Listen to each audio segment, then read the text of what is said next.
For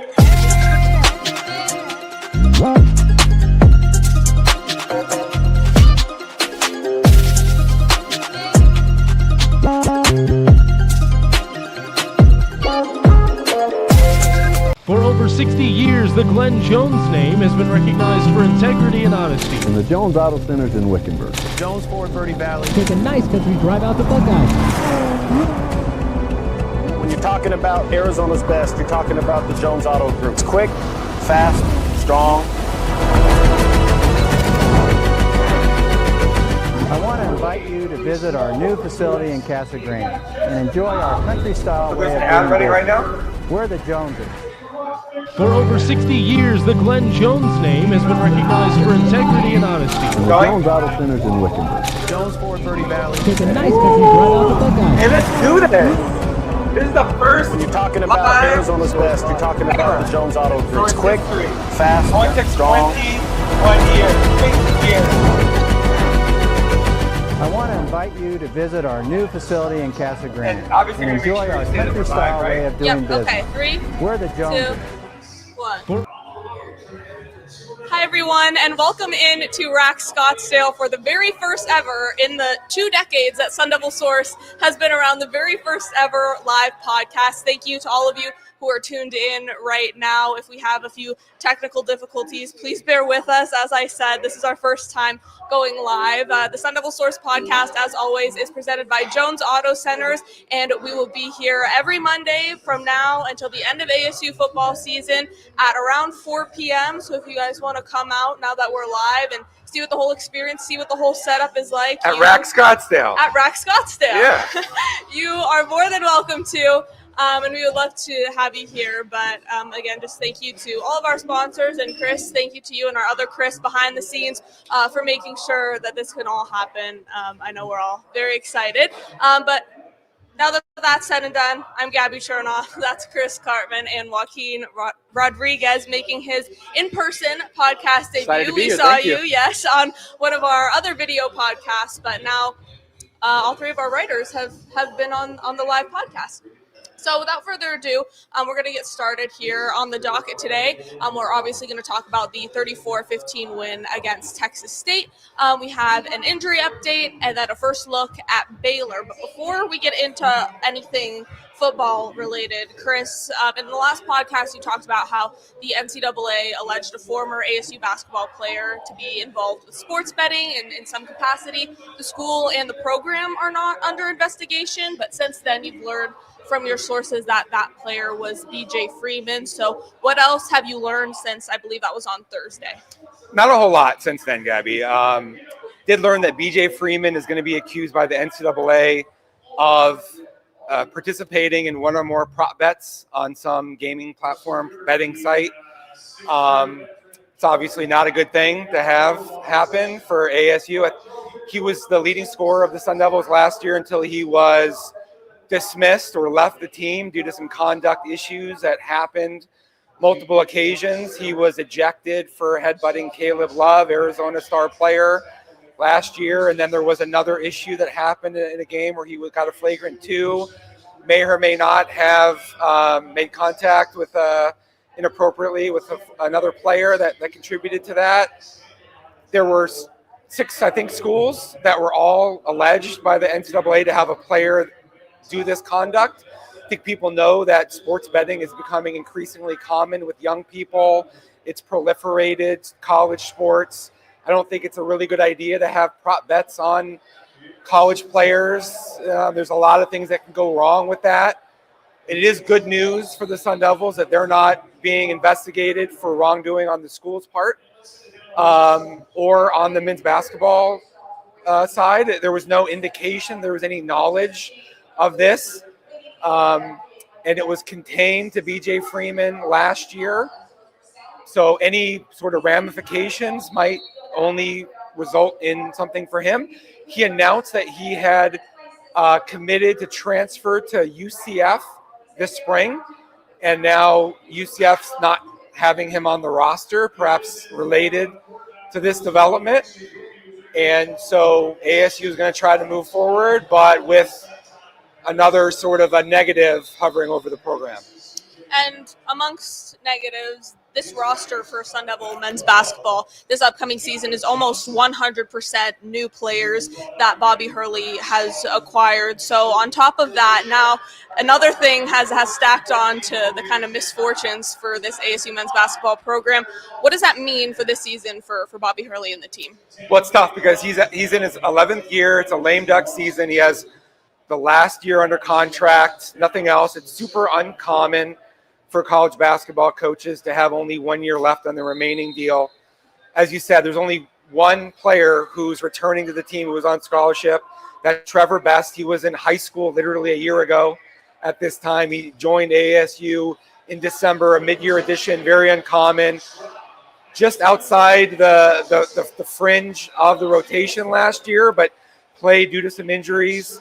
The Sun Devils went to an international approach to rebuild their roster, getting players from Africa and Europe, and all of them are on campus now, which is a positive development for Bobby Hurley. They had to get some visas and some other things worked out, but as of this past weekend, all their players are on campus. It's really difficult to know what to make of this team. It's also, of course, the first ASU or any roster in the revenue share era. So schools are now paying these players, and that's partly what allowed the Sun Devils to go out and get a bunch of guys who have been playing in lower level professional basketball overseas. And we're going to have to get a sense of where a lot of these guys are at. One piece of news that's not positive for ASU is that Marcus Adams, one of their top transfer additions, a forward from Cal State Northridge, has a foot injury.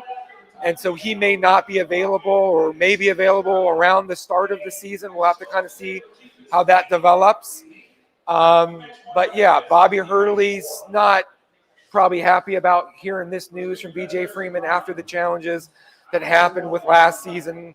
A disappointing year. They lost Jaden Quainance, Josan Sanin, and their other high-profile players to transfer who had remaining eligibility. And now they're going to have to regroup, and we'll see where they go from here. Well, there you have it. For all the best coverage, make sure you subscribe to SunDevilSource, ASU247.com for analysis like that on any other breaking news, breaking scenarios that happen in the future regarding all four ASU major sports. With that being said, now let's move on to football. We'll take a look at everything that happened this past weekend against Texas State, and then, of course, a first look ahead at the Big 12 opener against Baylor. But before we get into all of that, some injury news updates. Justin Watley was out 2 weekends ago now at Mississippi State. He was back playing against Texas State. Kenny Dillingham made some remarks in his press conference after the game about the status of some other players who are injured. Chris, what does that look like, big picture? Yeah, the key players didn't play against Texas State. Kyson Brown, running back. Jalen Moss, ASU starting slot receiver. Zach Swanson hasn't played yet this season due to a foot injury that he suffered in April, and he's trying to work back from that. Clayton Smith, we didn't know if he was going to be able to play or not. He played. And then Xavier Alford was a sort of a game time decision, or maybe a very late decision. He tried to go during the week, but he was practicing at less than 100% and wasn't at full strength against Mississippi State. So they decided to give him a rest, and that led to Boogie Wilson getting his first start as a Sun Devil, playing at free safety. He handled that job extremely well. Positive news for ASU is that Dillingham said in today's press conference they expect to get Jalen Moss back. So that's their starting slot receiver. Kyson Brown, he had said earlier, good chance he could be back this week. Of course, ASU has done very well in the backfield between Raleek Brown and Kanye Udo, both rushing for over 100 yards against Mississippi State. And then 144 yards and a long touchdown by Raleek Brown against Texas State. So that's a positive. ASU's lived in 12 personnel. That's 2 tight ends, 1 running back over the last 2 games without having Jalen Moss. And other receivers have not really gotten going in the passing game. And so I think that getting Jalen Moss back while also understanding who they're trying to be from an identity standpoint on offense is going to be really important for the Sun Devils as they move into conference play. And we'll have to see about Xavier Alford, whether or not he's ready to come back. But safety is one of their stronger positions from a talent and depth standpoint which Boogie Wilson helped illustrate on Saturday. Well, you mentioned 12 personnel as well. We'll have more on that and ASU's safety situation, as you briefly mentioned there, after a quick word from our sponsor, Jones Auto Centers. For over 60 years, the Glenn Jones name has been recognized for integrity and honesty. And the Jones Auto Centers in Wickenburg. Jones Ford Verde Valley. Take a nice country drive out to Buckeyes. When you're talking about Arizona's best, you're talking about the Jones Auto Group. It's quick, fast, strong. I want to invite you to visit our new facility in Casa Grande and enjoy our country-style way of doing business. We're the Joneses. For over 60 years, the Glenn Jones name has been recognized for integrity and honesty. And the Jones Auto Centers in Wickenburg. Jones Ford Verde Valley. Take a nice country drive out to Buckeyes. When you're talking about Arizona's best, you're talking about the Jones Auto Group. It's quick, fast, strong.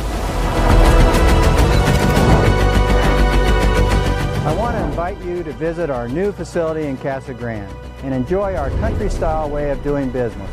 We're the Joneses. All right, now, like I said, Chris, Jalen Moss was not playing against Texas State, prompted ASU to play almost exclusively in 12 personnel. Kenny Dillingham spoke about that today as well, so we'll hear from them, and then we're going to get to the two of you guys on just everything that we saw in that Texas State game.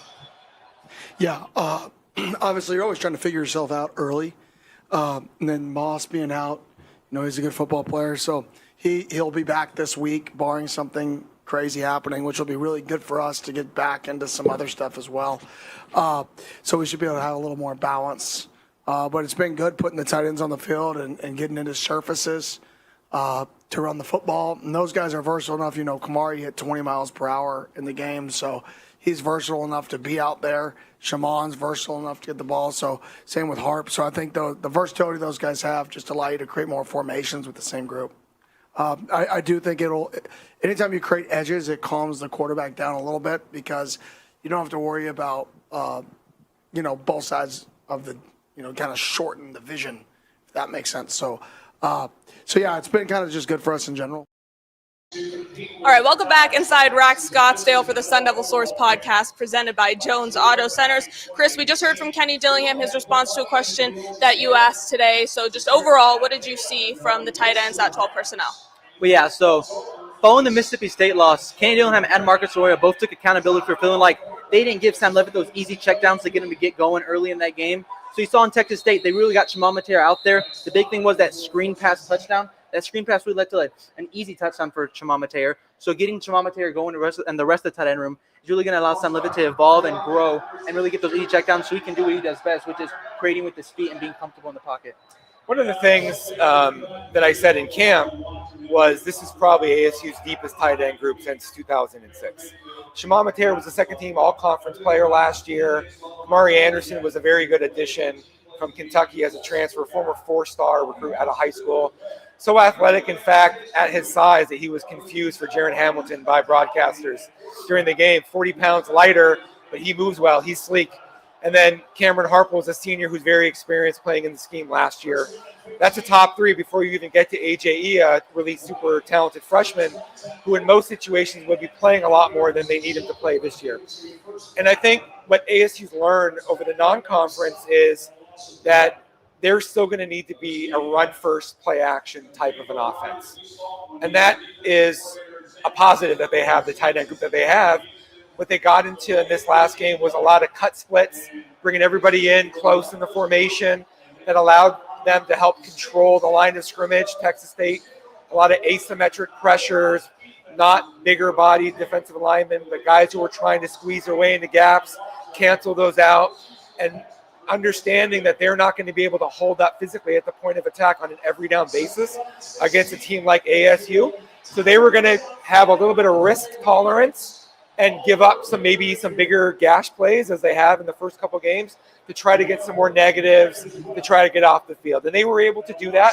ASU's run blocking wasn't consistently good enough and will need to get better. It was much better against the bigger-bodied, straight-ahead style of Mississippi State where they had the big run performance in the last two games. But as they move into playing against Baylor, I think they understand a lot more that they're going to have to be in these 12 personnel, heavier personnel groupings. They don't have the wide receiver talent or diversity to be able to take advantage of spreading the ball around that way. And also Sam Leavitt hasn't been particularly sharp at surveying coverage, being able to make full field reads, diagnose where to go with the football, especially when he's been under duress a little bit early on. How do you overcome that? Tight end screens, running back screens, tight end slips on some of your runs that are made to plays that are made to look like runs, right? Like a split zone slip to the tight end. Also getting Sam Leavitt on some hard play actions coming out of an under center look where you're into some nakeds and some bootlegs and you can have some levels concepts or use his feet. Sprint options where you have his athleticism on display with an option to get the ball to Raleek Brown or another running back. All those things I think are able to be layered into what they're probably going to be doing with the game plan moving forward. But first, they wanted to shrink down their approach against Texas State. They went to 30% or so fewer plays. The execution wasn't great, but it was certainly better. Ben Coleman has a lot more, I think, comfort working at center now, 3 games in. He had the highest pass pro grade of ASU's players by Pro Football Focus and an overall good grade. Jametto Big Bo is now a little more comfortable working with Josh Atkins on his left, Ben Coleman on his right. I think that they're starting to get a sense of what they need to be doing better. I wasn't particularly impressed by it in the first few games, but it did get better against Texas State, and I think they're going to build upon it. Marcus Arroyo was the Broyles Award de facto Offensive Coach of the Year last year for a reason, and I think that they are understanding how they need to configure this offense moving forward, coupled with getting Jalen Moss back, maybe getting Kyson Brown back. That's going to help them. Well, Shimon Mateer, Kenny Dillingham said, he's been blocking so well, we had to reward him. He was definitely rewarded a career collegiate high 6 receptions for Shimon Mateer. Kamari Anderson had his first as a Sun Devil. So we have a little melt for you of just all the action the tight ends we're seeing.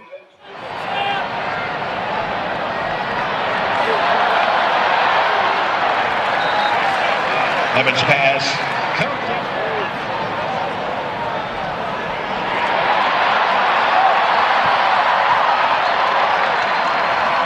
Leavitt's pass complete to Mateer.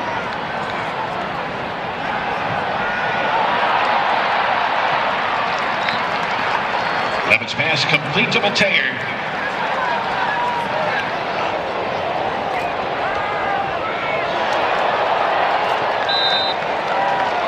Leavitt's pass complete to Mateer.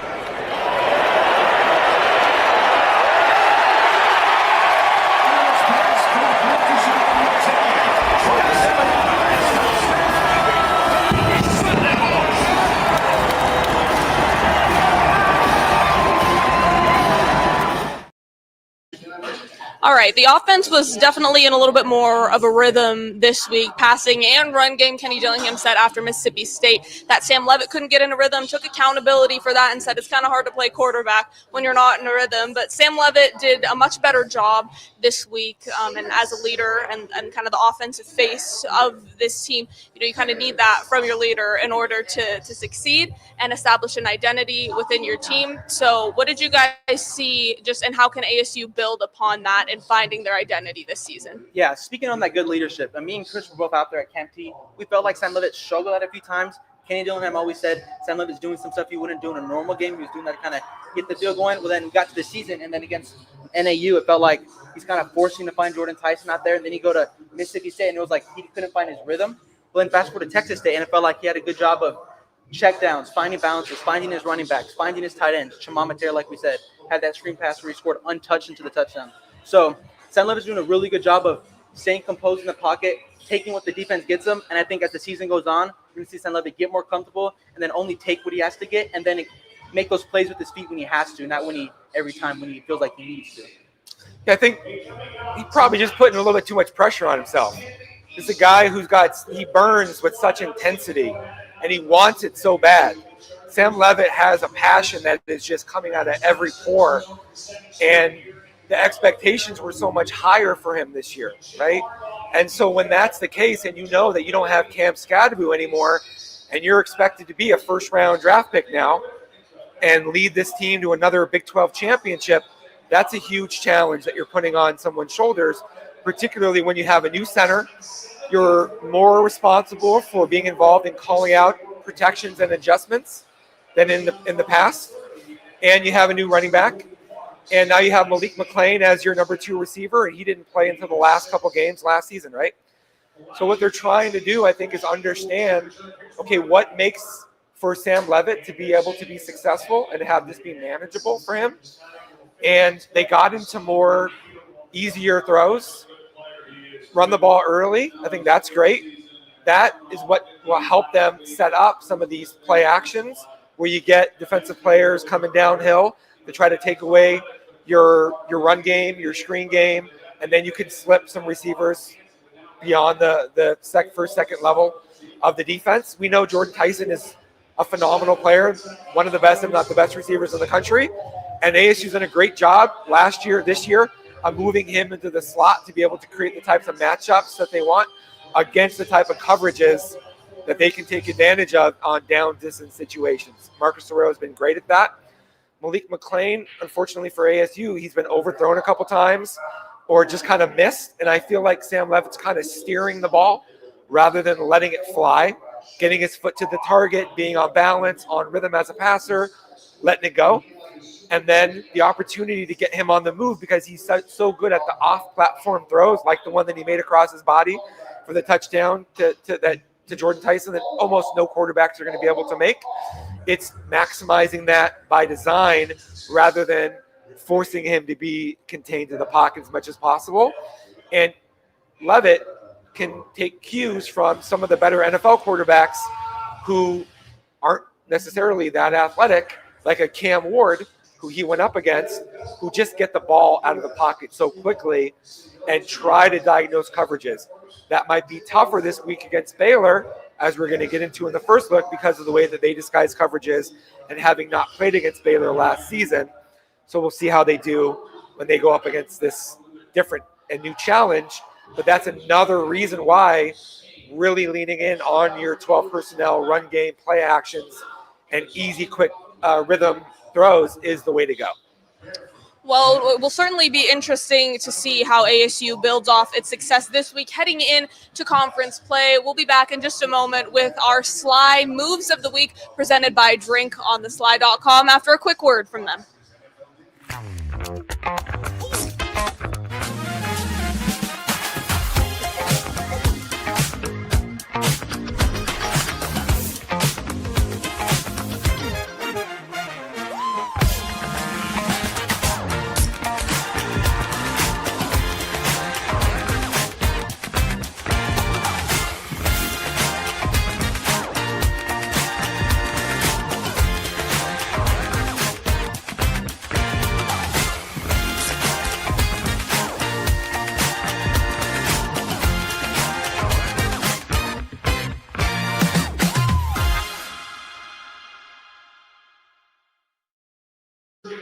Welcome back to Rack Scottsdale for the SunDevilSource Podcast presented by Jones Auto Centers. We're back with our Sly Moves of the Week. We have one on offense, one on defense. The offensive one, it was a no-brainer. No surprise on this one. I'm sure as I'm saying this, you can guess which one it is. It's that Sam Leavitt off-balance throw to Jordan Tyson. Hurdles his way into the end zone. It was picked up by just about every national sports network, TSN, Canadian platform, even picked it up and was posting clips about it. It was pretty incredible, especially to see live. So here's a look at that in case you missed it.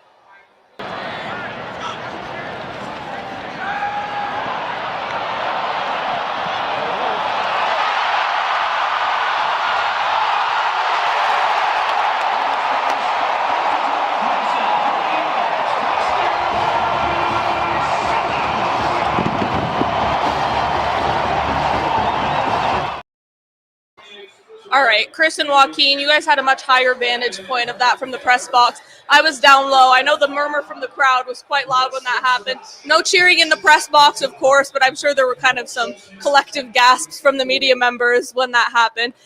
Sam Leavitt and Jordan Tyson, I mean, it's the two of them. Tempe's favorite duo. They're both going to be projected to be first-round NFL draft picks. How do you think this really personifies their chemistry and their relationship for both of you guys? Well, yeah. Sam Leavitt came into the year with preseason Heisman expectations. Jordan Tyson, preseason Biletnikoff expectations. And, I mean, Jordan Tyson's living up to those. I mean, he's making some plays out there that we've never seen on that field. I mean, that play that you're talking about, that was one of the most impressive throws I've ever seen. And then hurdling the defender and jumping into the pylon for the touchdown. So I think their tandem together has a chance to be one of the best, if not the best, in the country. ASU's had great receivers over the years. John Jefferson, you go to N'Keal Harry, Derek Hagan, Brandon Ayuk, just to name a few. Keith Poole in the Rose Bowl, and many more. And it's hard to find someone that I felt had a higher professional upside watching them in college than Jordan Tyson. It's conceivable that he's the best wide receiver in the country, and that's quite a statement, right? So that play in particular illustrated the body control that he has.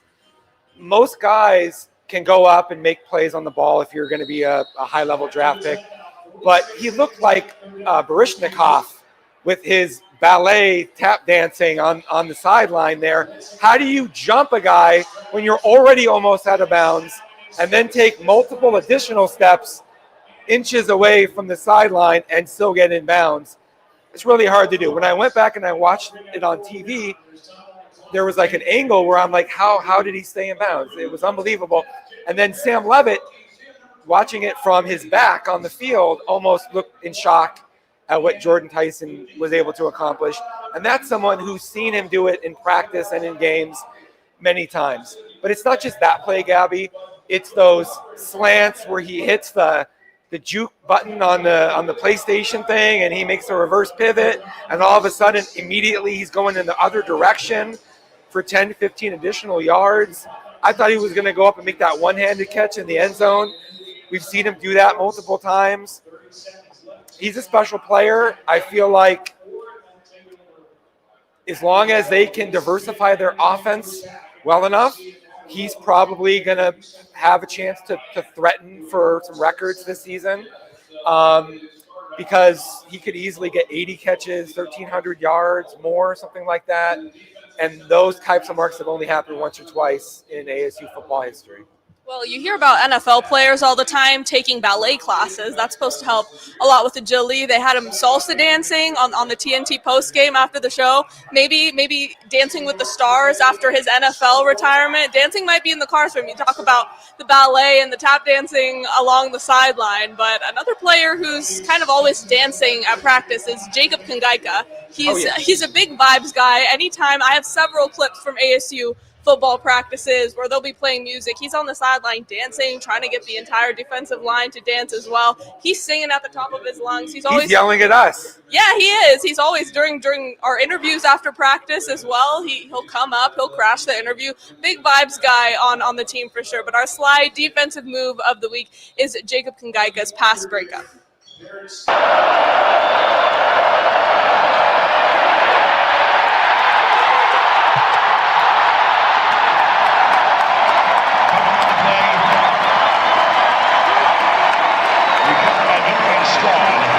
Brings up a fourth down.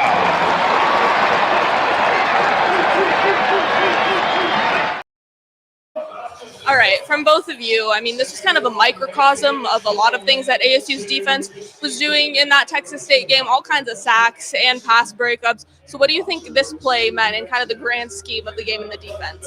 Well, yeah, so I've had the fortune to talk to a lot of defensive players throughout the preseason camp all the way up into the season.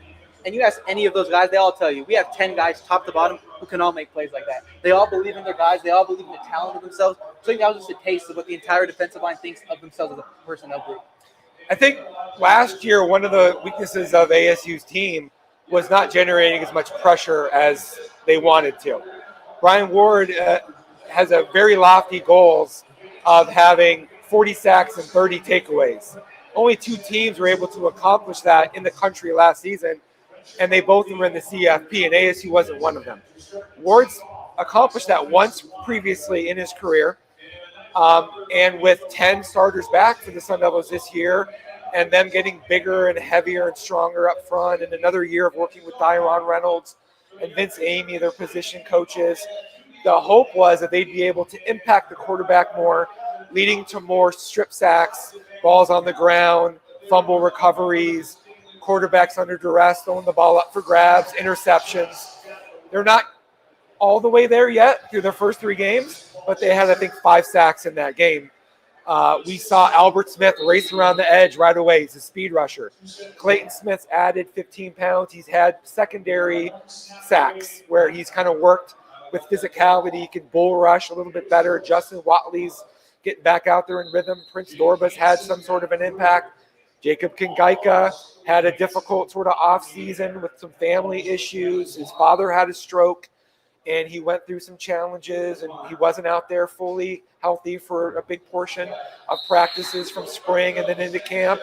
But now he's getting going, and that's really important because, as we said earlier, Zach Swanson, who I thought was maybe their second best defensive tackle by year end last season, hasn't been going for the first 3 games.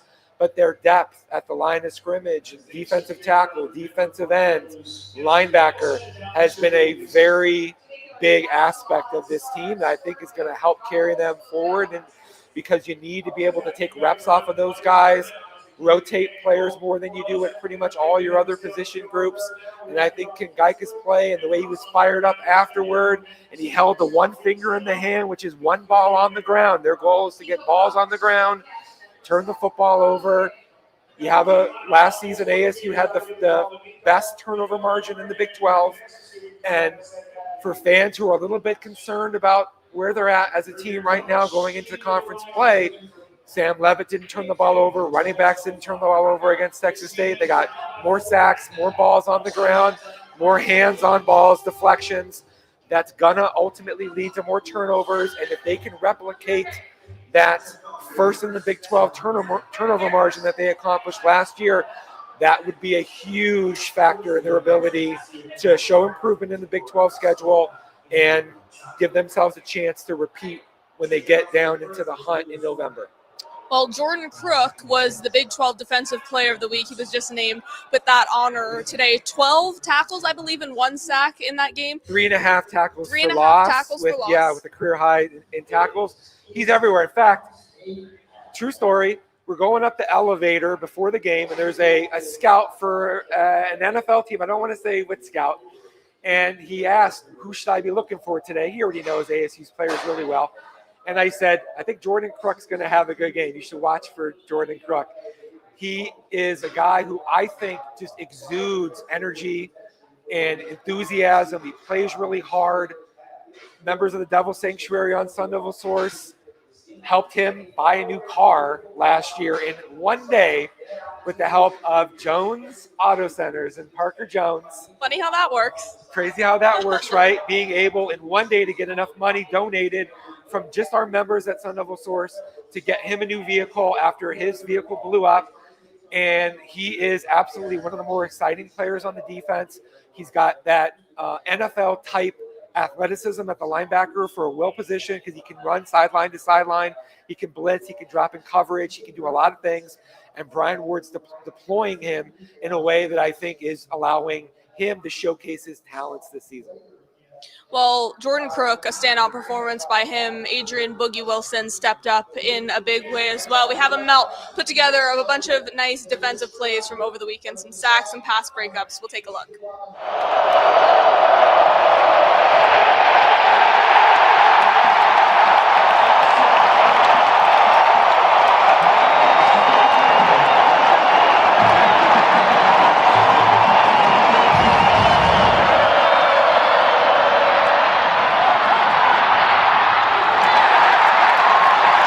Jackson's pass intended for ball in the end zone, incomplete.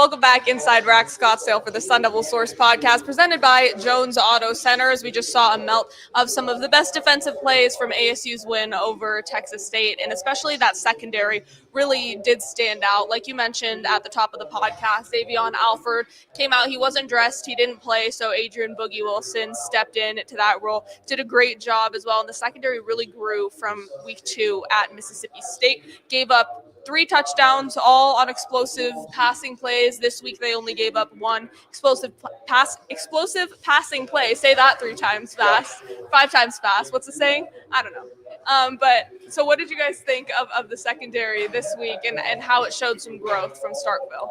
So yeah, the secondary entered Saturday against Texas State with like a chip on their shoulder. They wanted to be in full form heading into conference play, so they challenged themselves to play the best defensive game they played all year. And then, like you said, Xavier Alford being out. Boogie Wilson didn't get that notice till Saturday morning, day of the game. So he gets a text, and then his teammate Jordan Crook, one of the leaders of the defense, texts him, "You got this. It's your time to shine." So Wilson took it as a chance to step up and impress and show what the defense believes in him. And he did just that, like we said. The defense only allowed 1 explosive pass play and just top to bottom played a really solid game en route to conference play. Yeah, we kind of knew that Alford wasn't at 100% because he had been practicing in a green non-contact jersey, which we weren't able to disclose to our audience, which is unfortunate. Didn't have his better performances in those first couple of games, right? And the reality is Boogie Wilson was someone who was recruited by Brian Ward, ASU defensive coordinator, to Washington State before he transferred to ASU in a similar scheme. They knew what they had in him coming in. Physical, hard-hitting safety, guy who has a lot of range. You can play either one of those positions, boundary or free side. They did a very good job from an assignment soundness standpoint. Texas State had some athleticism at that wide receiver position. They had Sparks as a 10-5, 100-meter guy, and Texas State had hit on some really big plays down the field, some explosives that against other teams, but that wasn't on display whatsoever against ASU. Keith Abney had a really great pass deflection, breakup, I guess, in the end zone. They had targeted Miles Rouser and whoever was at nickel, Kendrick Breedlove in particular. And they were able to kind of fix that issue in this game when Breedlove had a 4th down pass breakup, which was, I think, very valuable. And, only 1 big explosive play against a team that's had a lot of those, especially off-platform, post-route. Bottom line, I think, is that they're now in a much better place emotionally as they go in to what will be a very difficult game against a veteran quarterback who has the ability to carve up some defenses in the secondary. Well, Kenny Dillingham spoke on Adrian Boogie Wilson this morning in his Monday press conference. He talked about him a little bit after that Saturday game as well. Just said it was awesome to see him step up. But here's what he had to say this afternoon. Yeah, I don't think you can ever replace Xavier. You know, he's first team All-Big 12. He's one of the leaders of our football team. But he wasn't playing at 100%, and that wasn't fair for him to fight through and play at 70% like week 2. That just wasn't fair to him and his future. Back to what I said, I want to protect our guys no matter how badly they want to play. We got to protect them from themselves because they're competitors. But Boogie went in there, and he did an awesome job. We found out he was going to start Saturday morning, and he went in there. There's a reason we brought him in. We have a lot of faith in Boogie. He's one of the happiest people I've ever met, which is awesome. Like I already said what I asked before the game, and like he's just, I'm gonna play my best. He's just that type of guy, which is awesome. So he went out there and played a really good game. You know, he flew downhill. He made some nice tackles. He had some good ball disruption. So I was really, really happy with how he played. Welcome back to the SunDevilSource Podcast presented by Jones Auto Centers. We're here live from Rack Scottsdale. Another big thank you to them for hosting us every Monday. Before we get into our Baylor first look, ASU, of course, heading down to Waco for its Big 12 opener, second ever Big 12 conference opener. We do just want to take a moment and thank a couple of our other sponsors, El Bandito, Yankee Tequila, Devil's Vodka, and Devil's Liquor. Chris, that alcohol is served right here at Rack Scottsdale, and we have... There's drink specials. There's drink specials if you pop in. With Sly. So instead of a vodka Red Bull, you could get a Devil's Vodka and Sly Berry Boost. That's actually on the menu. Sly Berry Boost, Devil's Vodka, cranberry, and orange juice. They have flyers on every table. There's 5 drinks total with 3 or 4 of Sly's beverages, and they're all made with Devil's Vodka or Blvd Yankee Tequila. So, Chris, if you want to talk a little bit more about that, this is really cool. You handed this to me today, and I was like, this is perfect. Well, yeah, this is a great location. Not only can you get those types of beverages who are all owned by ASU alums and boosters, but they got lots of pool tables here. They got you can play darts and other games. They got lots of TVs. Monday Night Football is on right now as we're recording this. They have an outdoor section that's really extensive once the weather kind of cools down, as it's about to soon in the evenings. We're going to have some big events coming up here. We're going to be teasing them a little bit more, but announcing them this week, hopefully. And when we do that, we'll have a lot of our audience come in and be able for people to watch the podcast, hear us, engage with some prominent ASU folks. And I think that will kind of take what we're doing to the next level. And that would not have been possible without our sponsors. So we appreciate them. Yeah, we definitely appreciate you guys. Like you said, none of this would be possible without you. So we are very grateful. We extend our gratitude to you through this screen. Chris, I want you to pick which one would be your favorite. So I've already had the Sol Diablo. Okay. Like a week ago. And that's were you part of the official taste testing committee? Yeah, it was phenomenal. So it was 2 weeks ago, I think. We had maybe 10 to 12 sanctuary members out here for kind of like a little meet and greet thing. And everybody was able to get a free drink.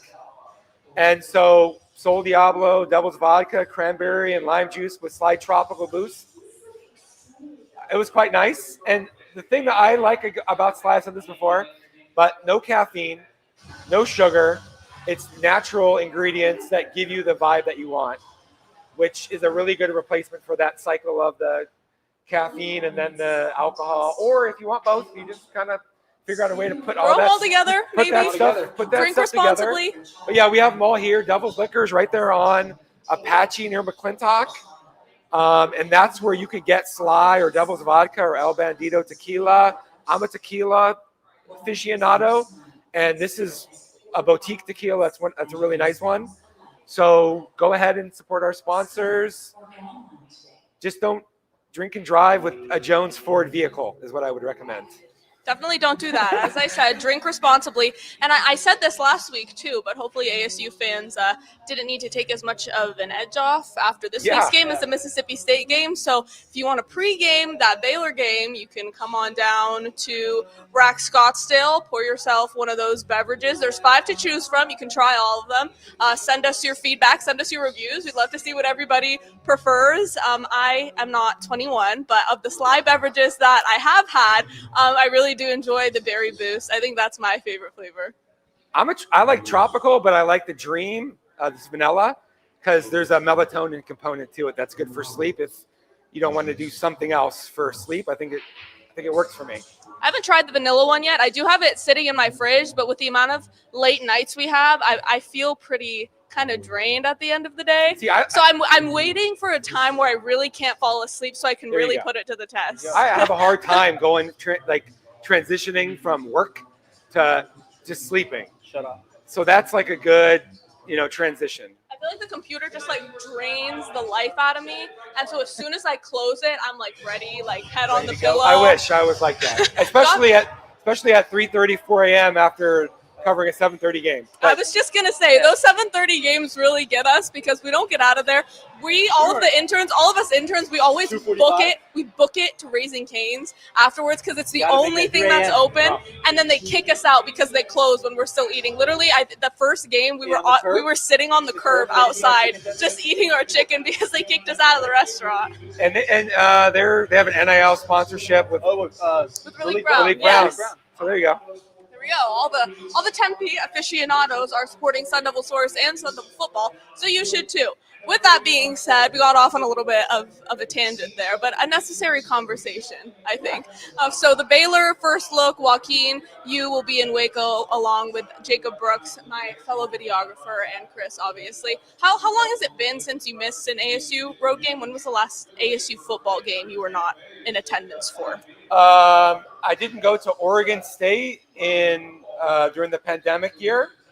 And then before that, I didn't go to UCLA because my sister got married on the same day. There was like 4 source people that were at the Rose Bowl in LA, and I was like 10, 20 minutes away from there. It's pretty frustrating. ASU won that game. Those are the only 2 games that I've missed in the last decade or so. Or probably like more like 12 or 13 years.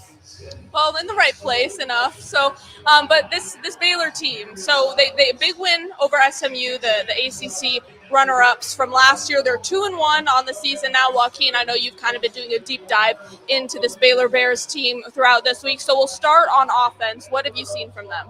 Well, yeah, going into that SMU win, they were down by 14 in the third quarter at one point. Before they came back down by 14 to ultimately win in overtime, a crazy ending. And going into that Baylor offense, they have their coordinator is Jake Spavital. He coached at Texas State for 3 years before going to Cal and being the OC there, and then making his way back to Baylor to be the OC. He's one of those guys. He lives off the air raid offense. He has guys spread out, but the key to the air raid offense is complementary football. He has a preseason all-conference running back in Byron Washington, who leads the team in rushing yards at 304 touchdowns, 304 yards, and he's a key part of that offense. They also have Sawyer Robertson, a returning quarterback, and he currently has 10 touchdowns, tied for 3rd in the nation.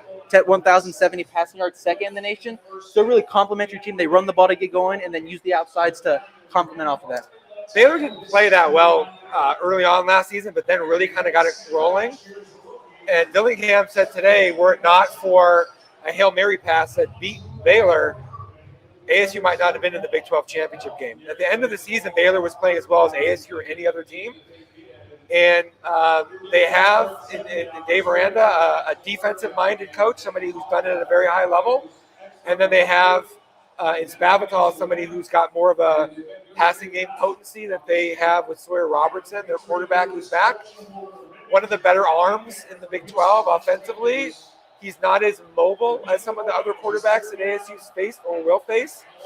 So this is an interesting game to see whether or not ASU can get pressure on him, affect the quarterback, force some throws that are not accurate or in jeopardy, and to limit that balance. Because remember, ASU was first in run defense in the Big 12 last season. Didn't do so well last week against Texas State. Gave up a little bit too much, more than I expected. And the balance of Baylor is a dangerous thing when they're able to run and pass the way that they have and put up some explosives. The way that you need to limit that if you're ASU is to hone in on stopping the run in this game on the road, especially early on, to try to make Sawyer Robertson beat you in your zone coverages where you get the opportunity to have some jeopardy throws, especially when you get him behind the chains, 2nd and long, 3rd and long, and guys can be really anticipatory and you can force balls into some tight windows. That's the recipe for success. We'll see if they're able to do that.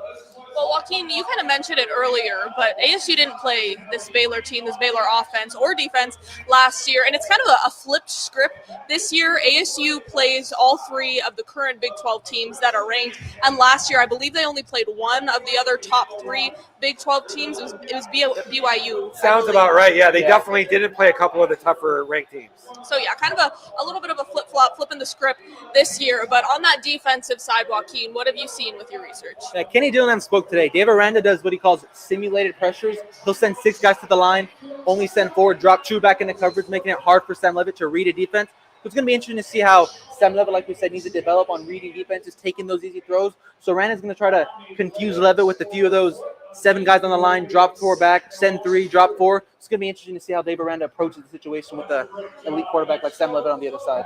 Look, he's a very good defensive coordinator, and because he makes quarterbacks uncomfortable primarily.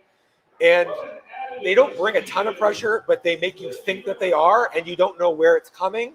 You don't know which 4 players are going to be pressuring the quarterback and who's dropping. And what they try to do is anticipate where route development will be on certain opponents' down distance situational tendencies. So if ASU or some team is prone to having slants in certain situations, they're going to try to drop a D end or a D tackle. You got those crossers, the mesh concepts. They're going to try to figure out a way to get defensive players in between where Leavitt wants to go with the ball. and where the receiver is, right? So if you're Sam Leavitt, you have to be very attuned to this. You cannot miss which guys are coming, which guys are dropping. You cannot fail to see underneath zone defenders in coverage. And if you're Marcus Arroyo, you have to be smart to make sure that you're not creating situations where they may be some of these shorter to intermediate throws where there are going to be defensive players that are sitting there waiting to take the ball away. And the way that you alleviate these issues primarily is, of course, running the football successfully. So ASU is going to have to, against these bigger-bodied guys, they're more like Mississippi State with the way that they actually attack you up front. The Sun Devils are going to have to get hands located, block the surface areas, use their tight ends in the blocking game, Raleek Brown, Kanye Udo, make sure that they're pressing the line of scrimmage, reading their opportunities, darting, and taking advantage of some of these holes that can be created by these drop-offs and the simulated pressures, especially when they're playing on the road. You don't want to put too much pressure on your quarterback by being behind schedule. Well, there's your first look at this Arizona State Baylor game set in Waco for that Big 12 season opener. Be sure to stay tuned for our Thursday podcast. That's when these two will really get into all things Baylor, all things how they operate, and what ASU can expect to see down in Texas. I think I saw something today. 5 of their next 6 games starting with Texas State are all against Texas teams, Texas to Tempe connection. I guess that's what playing in the Big 12 comes with. And they have the most Texas players ever on their roster, ASU. So this is an opportunity for a lot of those guys to go home, whether you're from the Dallas Metroplex or you're from, the Houston Austin area, or San Antonio. You could drive up to go see Baylor or whatever. There's lots of opportunities, and that's part of the appeal, I think, to these guys being able to come out to ASU and be part of the Big 12. Another Texas connection, Cam Scadaboo scored his first NFL touchdown against the Cowboys this weekend in the stadium where he won Big 12 championship MVP. So I guess this week is just kind of the week of Texas for the Sun Devils. Exactly. Yeah, there you go. But we really hope that this went smoothly on your end. From what we're seeing, we feel very happy with the product that we put out, especially for our first live podcast. Of course, there's always some things to tweak, so we're going to take a look at that and hope to improve over the next coming weeks. Chris, like you said, some very exciting guests, very exciting events. Yes. So be sure to stay tuned for our announcement for anything involving that. I promise you it's very exciting. Even when he told me, I sit up here and host, but even I got excited hearing some of the things that Chris told me we have in store. But until then, until next week, Gabby Chernoff, Chris Cartman, and Joaquin Rodriguez for SunDevilSource, we want to extend one more big thank you to our sponsors, Rack Scottsdale. Thank you so much for your hospitality. Our presenting sponsor, Jones Auto Centers, DrinkOnTheSly.com, El Bandito Yankee Tequila, Devil's Liquor, and Devil's Vodka. Thank you to Chris and Dakota behind the scenes. You can't see them, but they're the ones switching all of our camera angles, making sure we look good, making sure the audio looks good. So a big thank you to you guys as well. Until next week, thank you so much for watching the SunDevilSource podcast presented by Jones Auto Centers, live from Rack Scottsdale.